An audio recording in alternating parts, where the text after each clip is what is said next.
Assalamualaikum warahmatullahi wabarakatuh. Selamat pagi Bapak dan Ibu sekalian.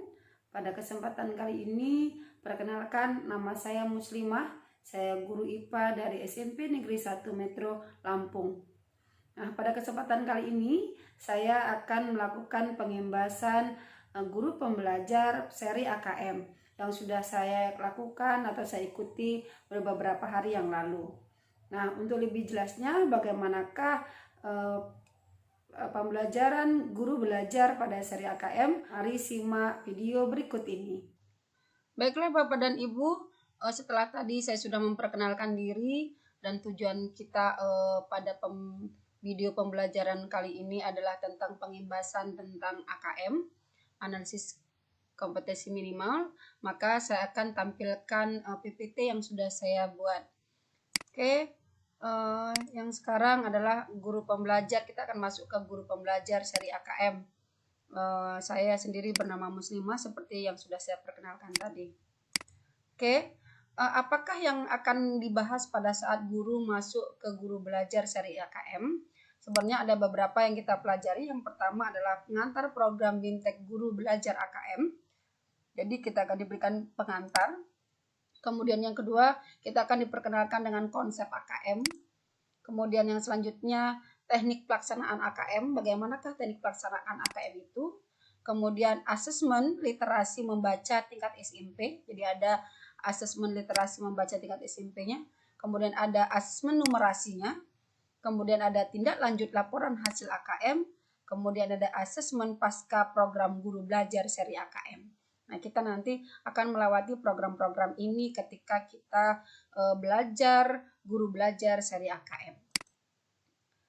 Nah, yang selanjutnya, kalau sudah, kita akan lihat lingkup AKM. Jadi lingkup AKM itu ada responden. Respondennya itu adalah murid, guru, dan kepala sekolah. Nah, respondennya murid, apa yang instrumen yang dilakukan oleh murid? Instrumennya adalah AKM literasi dan numerasi. Mereka mengerjakan AKM literasi dan numerasi, kemudian mereka mengerjakan instrumen survei karakter, dan mereka juga mengerjakan survei lingkungan belajar. Nah, literasi dan numerasi serta karakter ini informasinya adalah hasil, kalau yang numerasi itu, literasi numerasi itu hasil belajar secara kognitif. Kemudian kalau survei karakter itu hasil belajar sosial emosional, lebih ke karakter Pancasila. Kemudian kalau survei lingkungan belajar itu lebih ke karakter input dan proses pembelajaran. Jadi inputnya, kemudian proses pembelajarannya untuk merumuskan hipotesis tentang penyebab tinggi atau rendahnya output pembelajaran di sekolah. Jadi dilihat dari inputnya apa, prosesnya bagaimana, baru akan terlihat penyebab tinggi atau rendahnya output pembelajaran di sekolah tersebut. Nah, itu dilakukan oleh siswa. Tetapi bukan hanya siswa atau murid saja, responden juga ada gurunya. Kalau guru itu dia ke survei lingkungan belajar, lebih ke survei lingkungan belajar. Kemudian kepala sekolah juga seperti itu, survei lingkungan belajar. Jadi kalau guru tidak ada AKM literasi dan numerasi dan tidak ada survei karakter, karena memang AKM literasi, numerasi, dan survei karakter itu kalau di pembelajaran di sekolah yang membuatnya adalah guru, ya, kalau untuk latihannya. Nah, seperti itu, itulah ruang lingkup dari AKM, responden, instrumen, dan informasinya. Kemudian asesmen, sekali lagi bahwa asesmen nasional atau AN itu sebenarnya untuk mengukur kualitas pembelajaran di setiap satuan pendidikan, bukan untuk mengukur capaian hasil belajar. Jadi tujuan dari si asesmen nasional ini itu mengukur kualitas pembelajaran. Bagaimanakah proses pembelajaran itu sudah dilakukan secara berkualitas ataupun tidak, bukan dilihat dari hasil belajarnya. Kemudian yang selanjutnya, pemetaan asesmen nasional sebagai aspek pendukung kualitas pembelajaran di lingkungan sekolah dilakukan melalui survei lingkungan belajar. Tadi saya sudah katakan bahwa di siswa selain dia melakukan literasi dan numerasi, dia akan melakukan instrumen survei lingkungan belajar. Nah, survei lingkungan belajar itu punya fungsi untuk mengevaluasi dan memetakan aspek pendukung kualitas pembelajaran. Jadi bagaimanakah aspek pendukung dari kualitas pembelajaran itu lewat survei lingkungan belajar. Kemudian apakah tujuan dari survei karakter pada asesmen nasional? Itu untuk mengukur hasil belajar non-kognitif. Jadi tidak ada hubungannya dengan kognitifnya, tetapi menyangkut sikap, kebiasaan, dan nilai-nilai Pancasila atau sosial emosional, seperti yang saya katakan di awal tadi. Kemudian, apakah yang membedakan antara asesmen nasional dengan ujian nasional?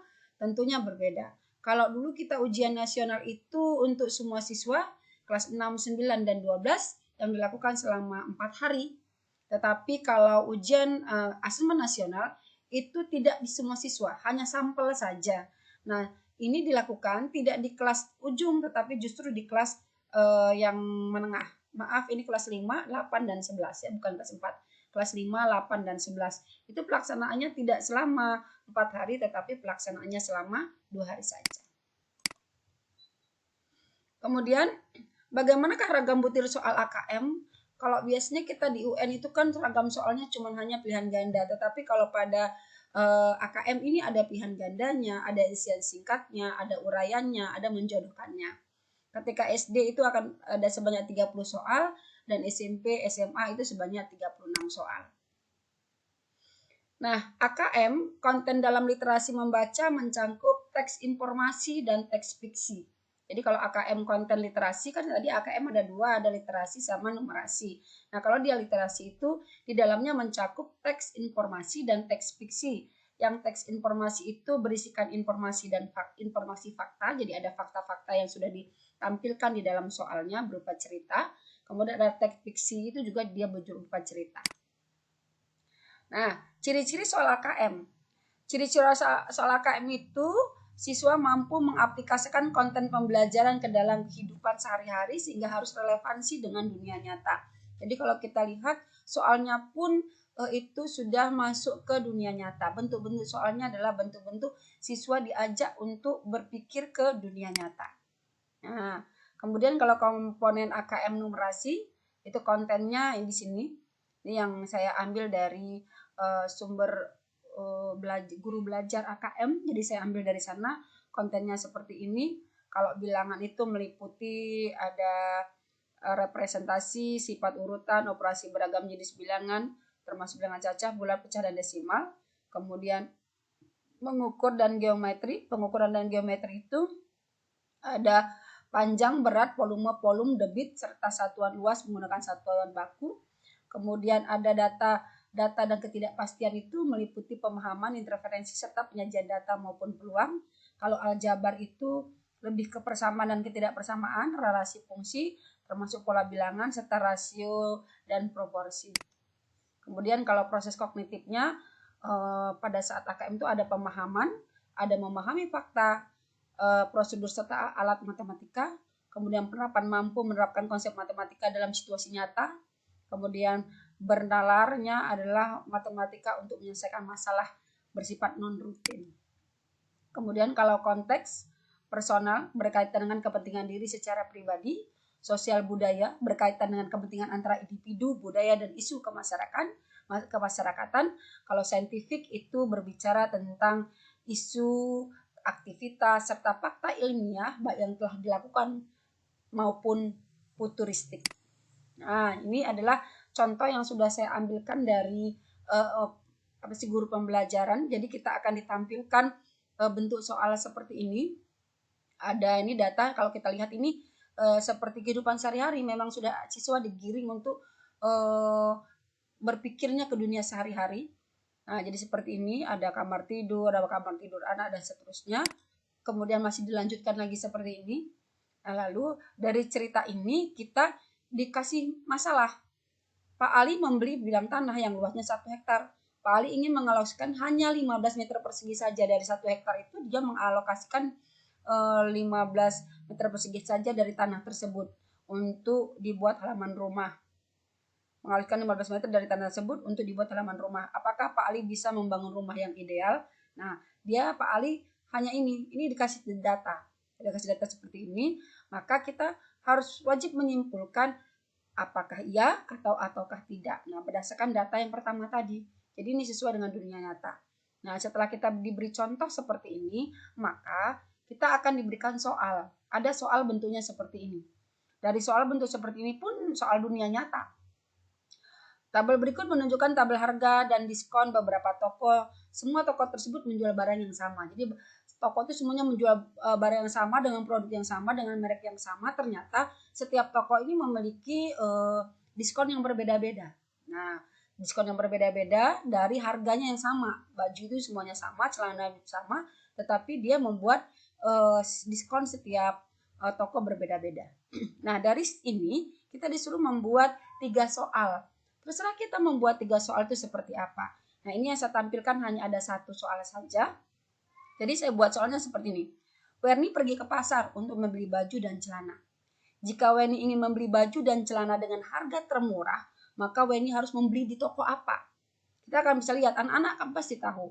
Ketika dia melihat ini, dia akan melihat cari yang diskonnya lebih murah kan. Nah, yang diskon yang paling banyak yang mana? Dia akan hitung satu-satu. Kalau beli celana 1, baju 1, berarti bagusnya di toko apa, bagusnya di toko apa. Nah, setelah selesai seperti ini, maka mereka akan mampu menjawab A, B, C, dan D. Inilah yang dimaksud dengan berdasarkan dunia nyata. Jadi dalam hidup anak-anak digiring untuk soal itu di dunia nyatanya ada seperti itu. Nah, itu saja yang dapat saya sampaikan untuk pengimbasan guru belajar pada seri AKM pada kesempatan kali ini. Terima kasih. Ya, setelah Bapak dan Ibu melihat video pembelajaran tentang guru belajar seri AKM, saya berharap video ini dapat bermanfaat buat kita semua agar kita lebih siap menghadapi AKM dan lebih siap melaksanakan pembelajaran di era baru di dunia pendidikan seperti ini. Semoga bermanfaat, tetap semangat. Saya akhiri. Assalamualaikum warahmatullahi wabarakatuh.